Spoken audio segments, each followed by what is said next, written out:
안녕하세요, 여러분.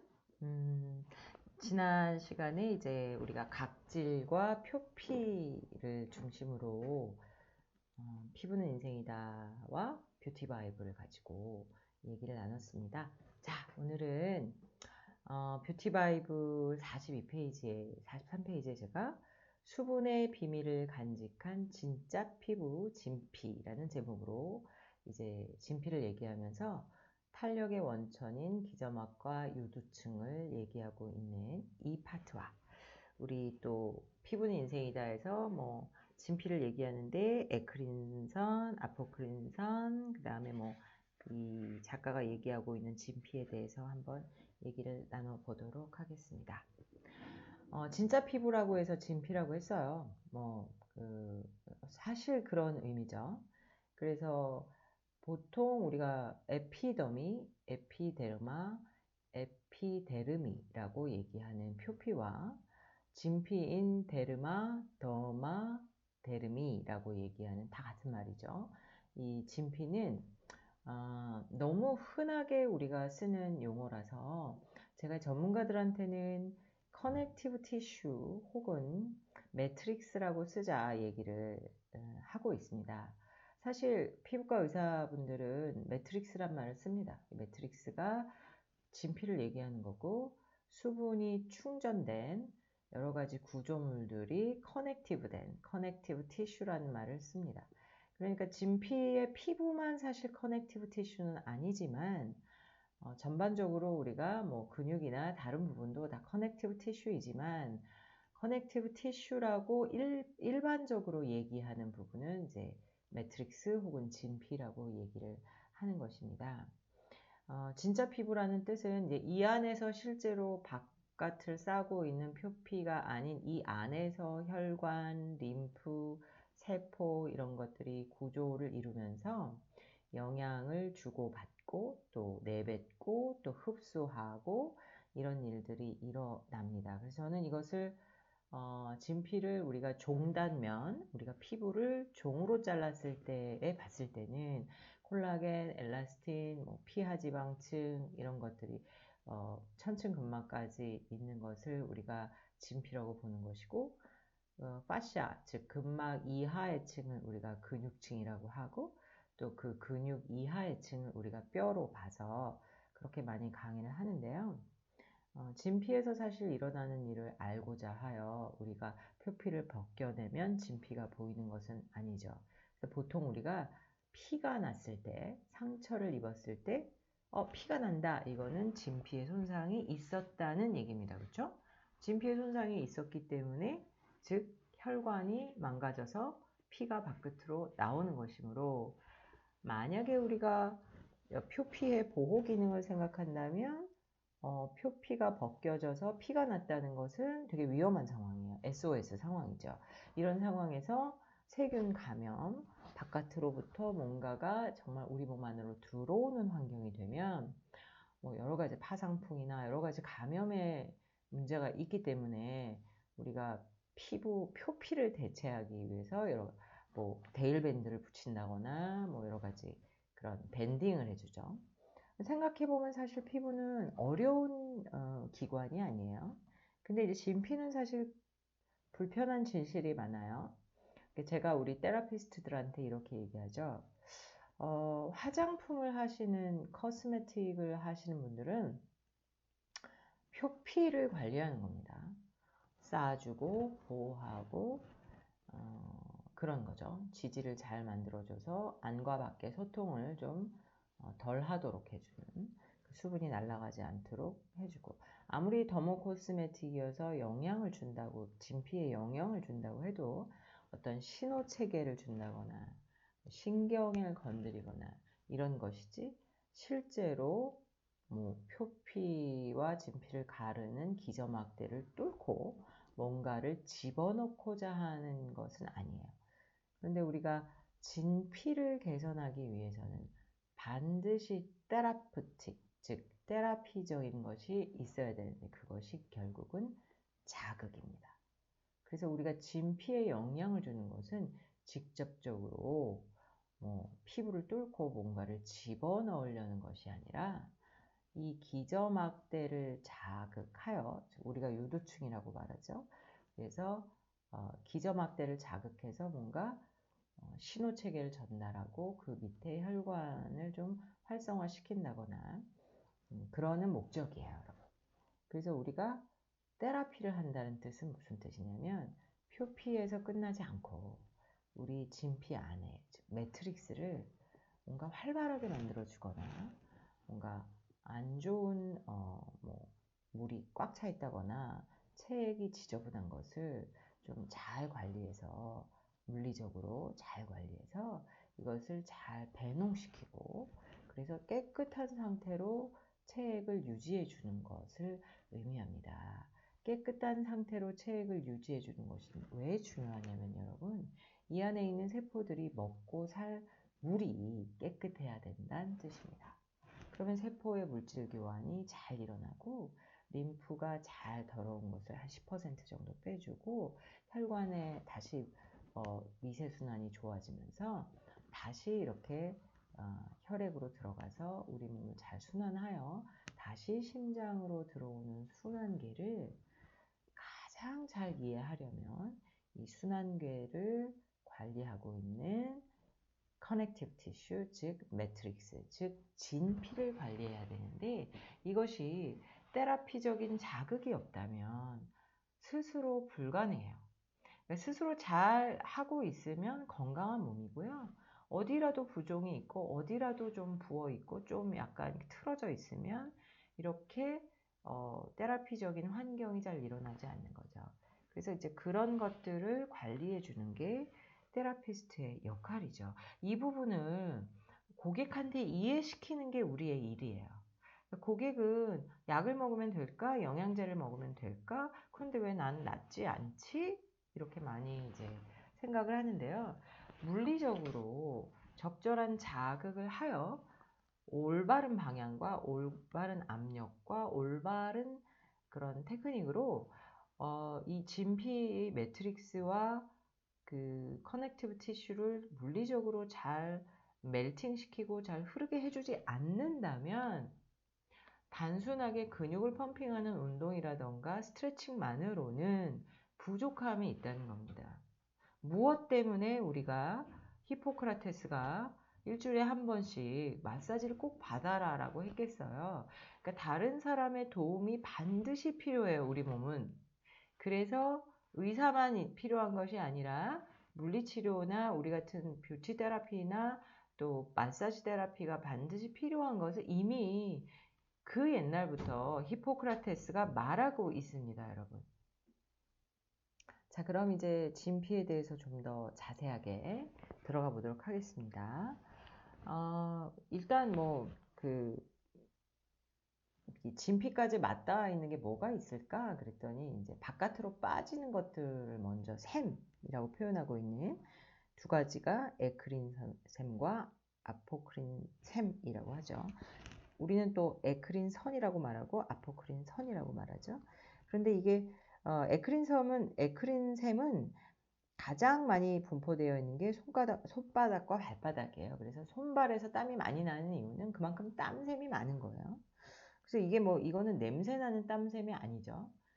그래서 면접을 앞두고 있거나 막 긴장되는 상황에서 손발에 땀이 나는 것이고, 반대로 아포크린샘에서 나오는 그 땀은 예를 들어서 위치가 겨드랑이, 유두, 서해부 근처가 많이 나고, 그래서 이 땀샘은 사실 성과 관련이 있어요. 그리고 이 책에서도 말하고 있는데 아포크린섬에서 나온 땀 자체는 원래는 아무 냄새가 안 나는데 이게 땀에 포함된 각종 단백질과 스테로이드, 지질 성분으로 인해서 피부가 이제 세균이 좀 들끓는 상태가 되고, 이러면 이제 세균에 대해서 분해되면서 뭔가 채취가 형성이 되는 거죠. 그래서 사실은 아포크린선에서 나오는 땀에서는 냄새가 원래는 없다. 땀은 원래 냄새가 없다. 근데 여러 가지 세균과 단백질 이런 것들이 만나고 그래서 냄새가 난다. 그래서 천연의 향수가 된다라는 정도만 아시면 될 것 같습니다. 그리고 이제 진피는 사실 이 책에 좀 놀라운 얘기가 있는데요. 진피에 수많은 도구가 존재하면서 지금도 계속되고 발견되고 있는데 2017년도에 발견된 게 있대요. 저도 이거 보고 깜짝 놀랐거든요. 피부가 혈압 조절을 도울 수 있다는 사실을 발견했대요. 그래서 인체 피부에서도 동일한 기능이 발휘될 가능성이 있다고 밝혔는데 피부에는 저산소증 유도인자라고 이것이 HIFS라고 하는 단백질이 있는데 이 단백질은 진피 혈관의 수축과 팽창에 영향을 주므로 혈관 저항성과도 관련이 있을 수 있다. 피부에 산소가 부족하면 저산소증 유도인자가 10분간 혈압과 심장박동수를 빠르게 증가시키고 이후 48시간에 걸쳐서 다시 정상 상태로 돌아온다라는 내용이 있습니다. 자, 고혈압에 있는 사람 10명 중 9은 뚜렷한 원인이 없는데 어쩌면 그 원인 중 일부분이 피부에 있을지도 모른다는 것을 밝혔다고 합니다. 진짜 이게 2017년도에 밝혀졌다고 하니까 그 연구에서 보통 이런 경우에 이제 이유가 없이 왜 고혈압이 되지 이 사람이 뭐 고지혈증도 없고 뭐 건강한 사람인데 왜 고혈압이 되지 하고 연구를 했겠죠. 자, 이런 내용들은 계속해서 밝혀질 테니까 우리가 그런 사실이 있다라는 정도만 알면 될 것 같고요.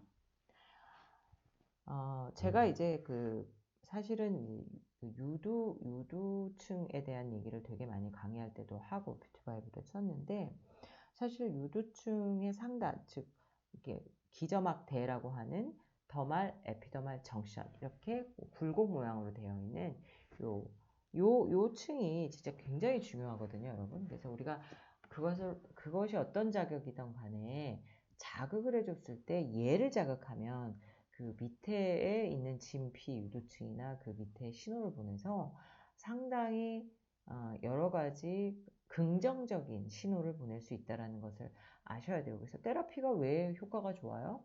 우리가 그냥 태핑하는 그런 태핑하는 동작, 약간 잡아서 살짝 롤링 해주는 동작, 스트리핑 해주는 동작, 이런 마사지 동작들이 실질적으로 이 기저막대에 영향을 주면서 기저막대가 신호를 받아서 그 밑에 하부에 있는 모세혈관이라든가 림프라든가 혹은 여러 가지 림포카인, 사이토카인 같은 것들이 활발하게 될 수 있도록 자극이 된다는 사실이에요. 그러니까 우리가 사실 압력을 세게 자극할 필요 없이 그저 피부 표피만 지나고 나면 있는 표피의 맨 밑에 있는 더말, 에피더말 정션, 바로 이 기저막대만 잘 자극을 해줘도 여러분 건강한 어떤 커넥티브 티슈, 진피의 활발한 면역 체계가 잘 돌고 있는 활발한 진피의 어떤 어항에 어떤 액션을 줄 수 있는 역할을 할 수 있다는 거를 좀 아셔야 돼요. 그러니까 아주 강력한 마사지를 굳이 우리가 근육을 자극하고 뼈를 자극하는 그런 마사지를 하지 않아도 진피는 얼마든지 건강하게 테라피적으로 만들 수 있다. 그래서 제가 뷰티바이블의 커넥티브 티슈를 잘 이해하면, 즉 진피 결합 조직을 잘 이해하고 나면 마사지 테라피를 하고 나서 진정한 의미의 수분 공급을 할 수 있다고 얘기를 했습니다. 그래서 우리가 망상층이라고 말하고 있는 콜라겐 섬유가 있는 부위, 이 부위가 그물망으로 존재한다고 해서 망상층이라고 부르는데 우리가 세로 구조를 섬유 하나짜리의 엘라스틴, 가로 구조를 콜라겐으로 보면 된다. 이렇게 제가 설명을 해놨고요. 이 콜라겐과 엘라스틴의 구조가 너무 진짜 미세해서 우리가 그냥 가볍게만 터치를 해도 영향을 줄 수 있습니다. 정말 우리가 만약에 여러분 그냥 피부만 건강하게 한다고 한다면 그렇게 강력하게 압력을 주는 마사지를 굳이 할 필요는 없다는 것을 말씀드리고 싶고요.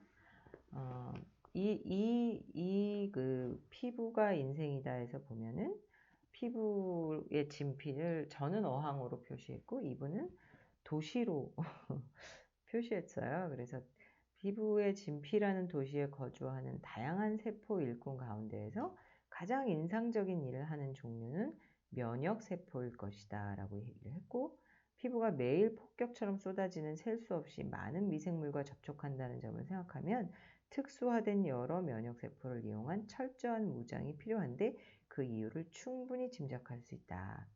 피부의 면역세포는 대부분 진피에 존재하거나 전투가 벌어졌을 때 진피로 동원된다. 그리고 이 세포가 발휘하는 기능은 대부분 피부 외벽인 표피에서 보초병처럼 적의 침입을 알리는 세포에 의해 좌우된다. 이게 바로 랑게르한스 세포죠, 여러분. 랑게르한스 세포는 왜 유국충에 살고 있어? 표피 유국충에 살고 있어? 바로 최전방에서 신호가 들어오면 뭐가 들어왔어. 항원이 들어왔어. 그러니까 빨리 진피에 알려야 해. 하고 막 들어가죠. 그래서 항원이 들어왔을 때 이것을 감지하는 역할을 해요. 감지해서 위험하니까 진피로 들어오면 이거를 막자 하는 신호를 보게 되는 거죠. 그래서 이 신호를 보내게 되는데 이때 여기서 피부는 인생에 대해서 너무 잘 표현해 놨는데 랑게르한스 세포 표면에는 세균의 일부로 만들어진 항원 결정인자가 바코드처럼 자리해서 이때 침입이 포착된 세균의 일부로 만들어진 바코드가 표면에 붙은 랑게르한스 세포는, 즉 약간 항원이 약간 스티커처럼 붙어져 있는 거죠. 그랬을 때 피부를 벗어나서 멀리 림프절까지 너무너무 빨리 이동을 하게 되는 거예요. 그래서 우리가 아직까지 밝혀지지 않은 상호작용을 거쳐서 랑게르한스 세포가 뭔가 스냅샷을 전달하고, 그러면 바로 T세포, 우리가 T셀이 잡아서 이 감지를 해서 빨리 신호를 보내서 모든 면역 반응을 조직하게 되는 거예요. 근데 이때 더욱 놀라운 것은 T셀 중 상당수가 항체를 만들어내는 B셀처럼 침입한 세균의 종류를 기억으로 저장해 두었다가 향후에 문제의 세균이 또다시 공격하면 훨씬 더 신속하게 대응할 수 있다는 겁니다. 자, 이게 정말 되게 놀라운데 제가 림프 교육하면서도 엄청 많이 얘기하는 거거든요. 다시 한번 정리해 드릴게요. 너무 저랑 비슷한 그 책 내용이어서 제가 다시 정리를 해드리면요. 피부 유국층에 사는 랑게르한스 세포가 왜 존재하느냐, 왜라는 질문을 했을 때 뭔가 표피의 각질층이나 과립층을 뚫고 들어오는 상황이 됐을 때 그런 게 어떨 걸까요? 아까 제가 얘기한 것처럼 피부가 벗겨졌거나 넘어져서 다쳤거나 어쨌든 표피가 벗겨지는 상태가 됐거나 혹은 필링 같은 거를 과하게 좀 해서 피부가 과립층을 뭔가가 뚫고 들어오는 그 16면체, 14면체였나요? 14면체의 엄청난 그 방어막을 뚫고 들어왔을 때 여러분 그것을 인지하는데 너무나 재빠르게 광속으로 인지를 해서 스냅샷을 만들고 바코드를 찍어서 얘를 빨리 림프절로 이동을 해서, 그러니까 얼굴에 표층 림프절이 굉장히 많이 분포해 있는 이유를 여러분이 아셔야 되는 거예요. 구멍이 많잖아요. 눈도 있고 코도 있고 입도 있고. 그리고 피부를 뚫고 들어오지 않았더라도 뭔가가 침입을 했을 때 빨리 랑게르한스가 세포가 인지를 해서 이것을 림프절로 이동시켜서 T셀한테 전달했을 때 T셀이 이것을 사진을 찍어 놓듯이 스냅샷으로 만들어 가지고 다음번에 이런 게 또 들어오면 더 빨리 움직이자 이렇게 한다는 거죠. 그래서 림프절에는 잘 알고 계시듯이 T셀에 표시하는 애들 말고 이제 죽이는 애들이 살고 있죠. 그래서 이 세균이 같은 게 들어왔을 때 빨리 죽이게 되는 거예요. 그러니까 여러분 구멍이 많이 뚫려 있는 얼굴의 주변에 표층 림프절이 왜 이렇게 많이 있어? 라고 그 이유를 이것으로 이해를 하시면 됩니다. 자, 오늘은 여기까지 이제 들으실 거고요. 이게 끝나고 나면 이제 다음번에는 제가 정말 T셀이나 B셀이나 이런 세균들이 면역구들이 무슨 일을 하는지 림프와 연결해서 또 소개해 드리도록 하겠습니다. 굿나잇 하세요, 여러분.